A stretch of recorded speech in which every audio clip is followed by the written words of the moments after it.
Hi guys, this is a part 1 of my banking series, and today I'm going to be teaching you guys how to write a check. Now, I've already filled it out, but normally you'd be getting a blank check from your banks. You can go pick them up from there. So here's where it says pay to the order of. Where it says that is you're going to write the name of the person that you're giving the check to. It can be the name of the business, it can be the name of a specific person, but that's where you're going to be writing that. So for this sake, I wrote John Smith. Now up here is where the date is, so obviously you're just going to be writing the date that you are actually writing the check. Here's where it says dollars. Now this is important. As you've probably seen, I wrote my dollar amount really close together, and it's the very, very start of the line. This is important.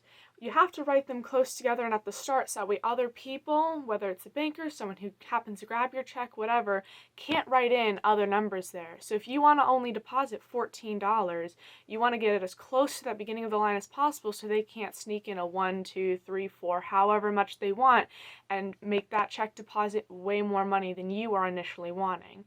Obviously, you're always going to have to put the decimal with the cents. Even if it is $14 flat, you have to write the cents so the bank knows as well. And for the same reason, people can't go write 14.99 and now you're depositing nearly $15 rather than the 14 you intended. Now this blank line down there, this is where you're going to be writing in words, the amount that you wanted to deposit in the first place that you put up here. So as you saw, I wrote 14 because it's $14. You write the and to represent the decimal, and then you put the cents there, so obviously it's 0 cents, so it's just 0, 0. This next part is also important. You're going to slash and then cross all the way through. That's that way people can't cross out the amount that you've written and write their own. It's the same reason you put this word all the way up to as well, so that way they can't write extra words there. And these two have to match up for the bank to be able to deposit the check. Now down here, it just says for. This is what you're going to write why you're writing the check. So for the legality's sake, I said great service for John Smith.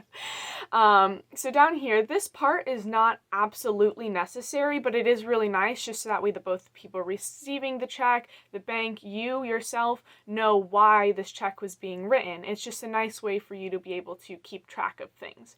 Now this line is where you're going to put the signature. So I just signed some random letters in cursive, but that is where John Smith, the person writing the check, is going to be signing it here. So not John Smith, my bad. The person signing it. So if I'm signing it, I would sign my name there.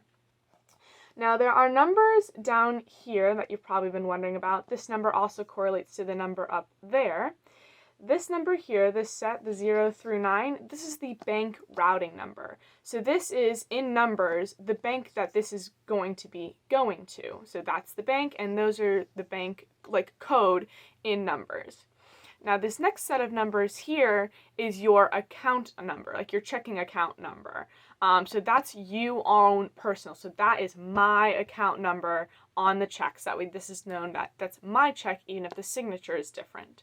This number here, which correlates to that one, this is the check number. It represents how many checks you've written. So sometimes banks will automatically start, so maybe there will be a 9 at the beginning, and it's only the 876 check. But if it doesn't start with 1, that means you've written 9,876 checks. This number is also important when you have a checkbook, so that way you can keep track of which check specifically had what type of transaction, how much you deposited, all of that. I hope this was helpful. Thank you.